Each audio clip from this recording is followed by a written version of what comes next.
aja ngebom Iran, Iran ngebalasnya ke Israel gitu loh. Kalau seandainya Khamenei terbunuh, ya Putin pasti nggak tinggal diam, Putin pasti ngebalas, pasti. Kalau Kira seandainya Bu Kony termasuk orang yang mempengaruhi Putin juga bisa loh. Sekarang kan jadi orang dekatnya Putin. Untuk masalah betul, Israel itu betul. ya. Saya kira Ibu Kony didengar loh.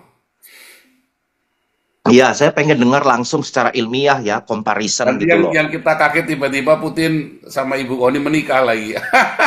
Waduh, Situasi perang hari ini ya tadi ya perkembangan terakhir itu Pak, 15 pesawat Iran itu yang dihancurkan itu Hancurkan udah.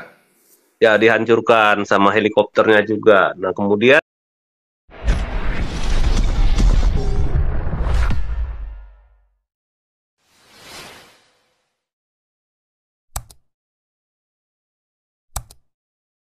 Tiga 3.500 orang gila Hmm. dibantai. Gila. Ini ada Jamie, I- Jamie Ya. Lannister silakan. Oh ya, oke.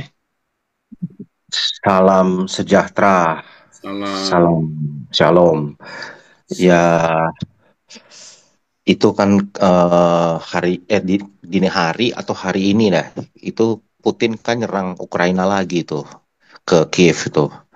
Jadi dia ngebantai Kiev lagi dan ya kalau seandainya beberapa fansnya Iran ngomong Putin bakal turun, Putin bakal balas, dan emang kebetulan Putin kalau nggak salah itu dia udah bersumpah tuh. Kalau seandainya Khamenei terbunuh, itu dia akan melakukan pembalasan, nggak akan tinggal diam gitu loh.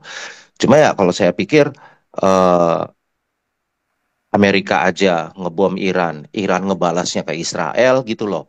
Kalau seandainya Khamenei terbunuh, ya Putin pasti nggak tinggal diam, Putin pasti ngebalas, pasti, tapi ngebalasnya ke Ukraina gitu loh. Hahaha. Jadi biar cepat habis aja itu perang di Ukraina, biar cepat damai, terus baru fokus di Timur Tengah gitu loh.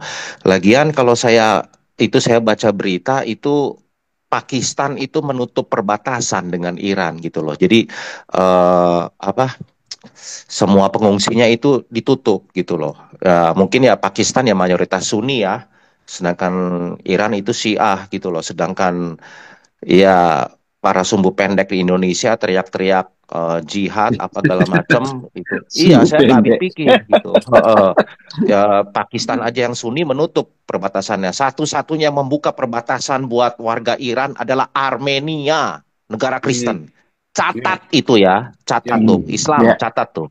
Armenia yang buka gitu Wah, loh, terima pengungsi gitu loh. Nggak malu lo orang. Aduh, Sunni, Sunni gitu. Ya sudah, saya berharap iya Pak Paul bisa undang Bu Koni ke sini. Kayaknya seru nih diskusi nggak sama Bu bisa, Koni. Bu Kony nggak Lanjut bisa. terus Pak Bisa, Paul. udah Ya. ngomong belum bisa karena dia lagi sekarang dia sendiri kan juga jarang tampil di media juga kan. Oh iya iya. Dia Padahal kan seru loh ini kerja kalau sama Moskow kan. iya iya. Saya Kalau kira seandainya Bu Kony termasuk orang yang mempengaruhi Putin juga bisa loh. Sekarang kan jadi orang dekatnya Putin. Untuk masalah betul Israel itu betul. ya. Saya kira Ibu Kony didengar loh. Iya, saya pengen dengar langsung secara ilmiah ya, comparison Nanti gitu yang loh. yang kita kaget tiba-tiba Putin sama Ibu Kony menikah lagi. Waduh, itu boleh, boleh, boleh. Setuju, setuju, Aduh. setuju, setuju. Ya, jadi apa istilahnya Bu Koni masuk ortodoks gitu ya, asik gitu. Kita nggak tahu nih soalnya ini kan aneh-aneh aja nih kan. Ya, ya, Soalnya ya, waktu waktu Ibu Kony di media itu apa namanya ngobrol-ngobrol sama Putin kan udah mulai kelihatan itu kan. ya. Lagian Senyum-senyumnya itu udah mulai kelihatan itu jangan-jangan ada ini juga tuh kita nggak ngerti kan.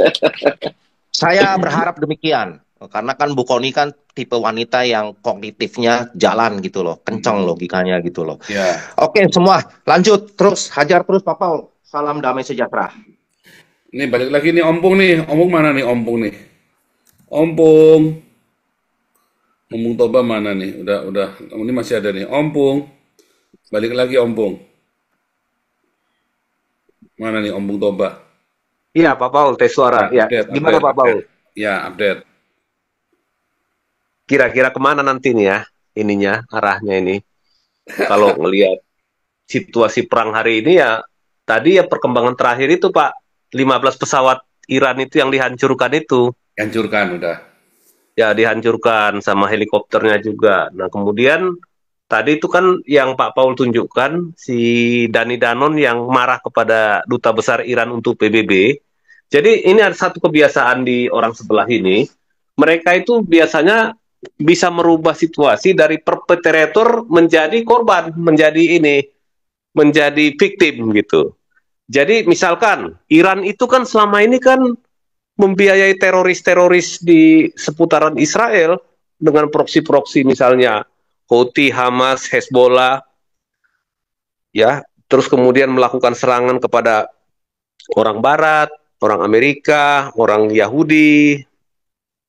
Nah, kemudian sekarang mereka Iran memberikan 5 surat kepada Dewan Keamanan PBB minta ditolong, minta diperhatikan gitu. Seolah-olah mereka korban gitu. Nah, ya sama sebetulnya perilaku yang di orang-orang sebelah ini di mana-mana. Ketika mereka melakukan persekusi terhadap orang lain, mereka bisa membalikkan narasi ini seolah-olah kami inilah jadi korban, makanya kami melakukan persekusi misalnya gitu. Nah, itu udah politik yang biasa dari ideologi abad ke-7 ini, Pak Paul gitu. Jadi ya mudah-mudahan kali ini sepertinya orang-orang di PBB itu udah mulai waras, udah mulai tidak ada lagi teriakan-teriakan yang membela Iran terlalu berlebihan seperti waktu ketika peristiwa di Gaza yang dulu ya Free Palestine itu. Sekarang sepertinya di PBB sudah mulai paham mereka, tidak lagi membenarkan Iran mati-matian. Nah, jadi apa yang kemungkinan dilakukan oleh Iran? Ada beberapa kemungkinan yang bisa dia lakukan karena dia masih ya istilahnya masih mangkel lah ya Pak Paul ya, masih marah karena eh, seluruh upaya, aspirasi, investasi dan sumber daya ekonomi dikerahkan untuk membuat reaktor nuklir ini yang satu waktu kelak itu akan dipakai untuk menghancurkan Israel itu sudah pupus semua sekarang, udah 100% sudah hancur ya. Tinggal sekarang yang 400 kilogram dengan tingkat kemurnian 60% ini, enrichment 60% ini dia mau naikin ke 90% dari mana? Dari reaktor nuklir yang mana? Hampir semua reaktor nuklir ataupun program pengayaan uranium yang dimiliki oleh Iran itu sudah hancur. Ya, setiap hari Israel akan tetap menyerang reaktor itu, menghancurkannya satu persatu sampai tuntas gitu ya. Tapi yang inti memang di 3 tempat itu, di Fordow, Natanz, dan Isfahan itu. Ya, tadi juga masih ada operasi penyerangan ke Isfahan. Artinya pembersihan lah, finishing gitu ya. Finishing daripada apa yang sudah dilakukan oleh Amerika. Nah, apa yang dilakukan oleh Iran? Pertama, dia meneruskan serangannya kepada Israel dengan rudal balistik. Apapun yang dia punya sekarang yang dia bisa lemparkan kepada Israel akan dia lemparkan. Mau itu pakai rudal Seijil, mau pakai Fajar 1, Fajar 2, Sahab 3, ya. Atau yang kemarin satu digunakan yang berhulu ledak besar, itu Koramsar. Koramsar itu ya menghancurkan, memberikan ledakan yang cukup besar. Tapi ya sepertinya orang Israel sudah cekatan atau sigap untuk mencari perlindungan ketika ada ancaman. Jadi tidak ada korban jiwa, paling ada korban cedera. Nah, dari serangan Amerika kemarin, pertama yang mungkin dilakukan Iran untuk membalas adalah pertama menyerang Israel. Ya, itu yang pertama. Yang kedua, itu menutup Selat Hormuz atau Laut Merah. Ya. Yang ketiga menyerang pangkalan-pangkalan Amerika. Kalau misalkan Iran nekat menyerang pangkalan-pangkalan Amerika, ya makin hancur udah. Amerika punya persenjataan berlimpah di kawasan Teluk dan di Timur Tengah. Ya, jadi apalah kalau kita bilangnya jadi saksang lah Pak Paul gitu. Selesailah udah gitu kalau berani mengganggu pangkalan Amerika. Tetapi kalau misalkan Iran menyerang Israel, risiko dia paling kecil. Tetapi Israel juga bukan negara yang gampang diserang oleh Iran. Karena Iran sekarang ini kan punya keterbatasan rudal balistik. Tadinya dia punya sekitar berapa ribu ya? perkiraannya 8.000 rudal balistiknya. Tetapi kebanyakan peluncur rudal balistik ini sudah dihancurkan oleh IDF. Jadi 60% peluncur itu sudah hancur. Jadi tinggal 40% lagi yang dia bisa pakai untuk meluncurkan rudal. Kalau Iran menggunakan drone ini sangat lambat. Jadi pakai pesawat biasa aja nembak drone jatuh bisa, gampang gitu. Nah, jadi kalau misalkan Iran dengan kondisi rudal balistiknya sudah berkurang, terus kemudian dia mau menyerang pangkalan-pangkalan Amerika, ya itu sama aja dengan apa? Dengan Bunuh ya diri. Bunuh diri. bunuh diri, nekat gitu ya. Pangkalan-pangkalan Amerika kita tahu persenjataannya sangat lengkap gitu ya. Mana mungkin? Paling-paling dia cuma bisa, itu kan Dewan Legislatifnya Iran itu sudah menentukan akan menutup Selat Hormuz katanya gitu ya. Akan menutup dan mungkin bisa saja menyebarkan ranjau gitu ya, supaya kapal-kapal minyak itu nggak bisa lewat. Tetapi yang jadi persoalan, 40% impor minyaknya Tiongkok itu lewat Selat Hormuz. Terutama dia yang beli minyaknya Iran paling banyak gitu. Kenapa Tiongkok sampai sekarang banyak bantu Iran? Kenapa? Ya mayoritas kebutuhan minyaknya Cina itu dipasok oleh Iran. Nah kemudian kalau kita ngelihat komentator-komentator di televisi di Konoha, para kadruners ini, itu menganggap bahwa Cina akan pasti bantu Iran memerangi Amerika. Kenapa? Karena banyak investasi Cina atau Tiongkok ini di mana? Di Iran. Nah, kalau Pak Teddy kan lebih mengikuti mengenai investasi ya.